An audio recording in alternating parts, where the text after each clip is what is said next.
Komentimi përsosur I Kuranit, Gjuzi I 29. Sure El Mulk, ajetet nga 22 deri te ajeti 27.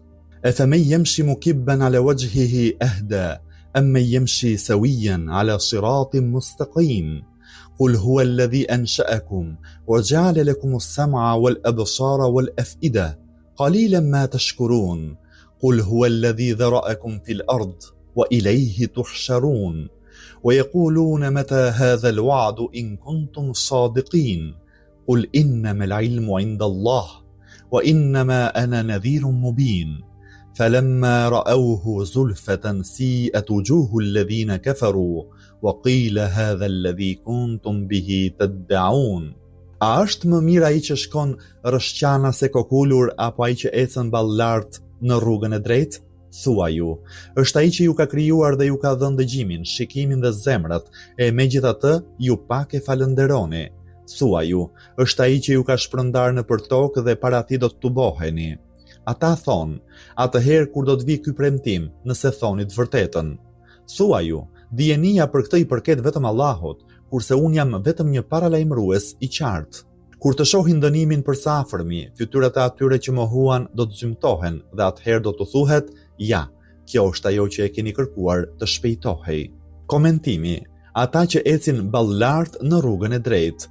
Në vazhdim të ajeteve të kaluara, ku diskutua rreth besimtarëve dhe jo besimtarëve, në ajetin 22, me anë të një shembulli interesant, pasqyrohet gjendja e këtyre dy grupeve.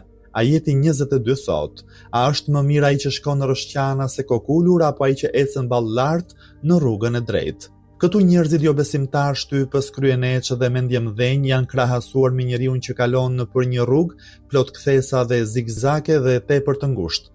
Ai ecën I përmbysur me fytyrë në tokë, saqë duket sikur nuk është në gjendje të shohë rrugën e drejtë. Ai duket sikur nuk mundet as ta kontrollojë veten, duket sikur nuk është në dijeni për pengesat gjatë rrugës dhe duket sikur as që mund të nxitojë, bën hapa të shkurtra, por menjëherë ndihet I pafuqishëm. Besimtarët I krahason me njerëzit që qëndrojnë në pozicion të favorshëm, që vazhdojnë të qetë rrugën e tyre duke ecur në terren shumë të përshtatshëm, janë koklar, ecin me nxitim dhe me hapa energjik, si dhe janë plotësisht të vetëdijshëm për vendin ku duan të arrijnë. Sa krahasim interesant dhe I saktë, ndikimi I këtij krahasimi është plotësisht I qartë në jetën e këtyre dy grupeve dhe ne I shohim me sy tan dallimet mes tyre. Disa komentues të ajeteve kuranore, simbolin konkret dhe përfaqësuesit e këtyre dy grupeve I kanë përcaktuar me profetin Muhammed, paqja e bekimi I Allahut qoftë mbi të dhe mbi familjen e tij, dhe Ebu Xehlin. Sigurisht që këta janë shembuj të qartë për ajetin e lartë përmendur, por as e gjithë kjo nuk e kufizon kuptimin e gjerë të tij. Në tefsirin e fjalisë mukibban ala wajhihi janë parashtruar shumë mundësi.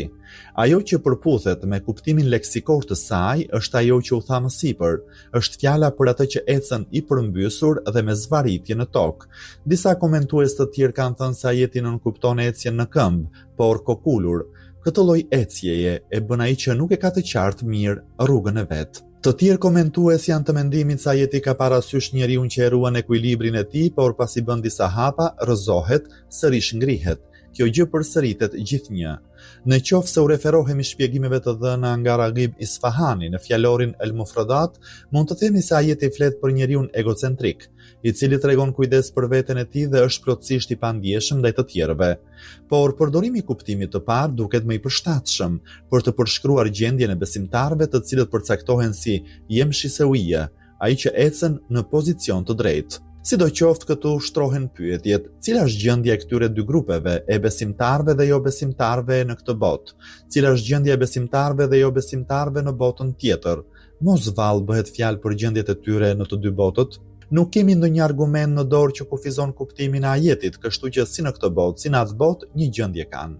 Njerëzit jo besimtar, pra egoistët, kryeneçë dhe kokfort nuk shohin asnjë gjë tjetër përveç interesave të veta materiale dhe kalimtare, ecin në rrugën e tyre të devijimit dhe të epshit, ata ngjasojnë me njeriu që ecën herë këmbadoras, e herë duke u zvarritur në përshkëmbinj, ata që besuan ecin në dritën e besimit, kanë vizion të thellë dhe janë në rrugë të drejtë dhe të qartë. Ajeti 23 drejtohet profetit Muhammed, paqja e bekimi I Allahut qoftë mbi të dhe mbi familjen e tij, Thuaju, është ai që ju ka krijuar dhe ju ka dhënë dëgjimin, shikimin dhe zemrat, e megjithatë ju pak e falënderoni.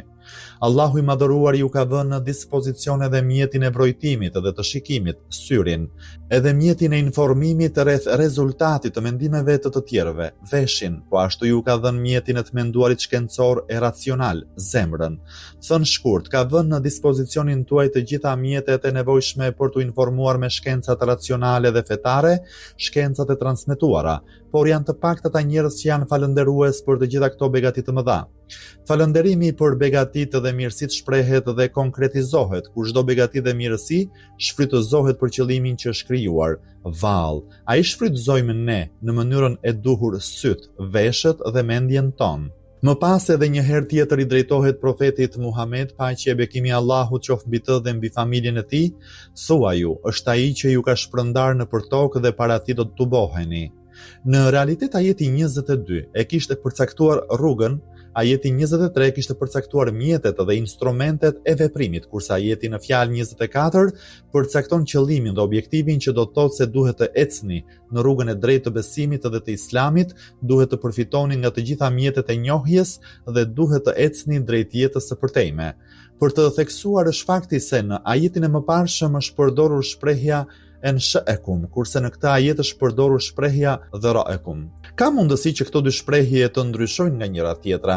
Shprehja e parë të flas për krijimin e njeriut nga asgjëja, që do të thotë se nuk keni ekzistuar fare dhe Allahu ju krijoi, kurse shprehja e dytë të flas për krijimin e njeriut nga dheu, që do të thotë juve ju kam krijuar nga dheu.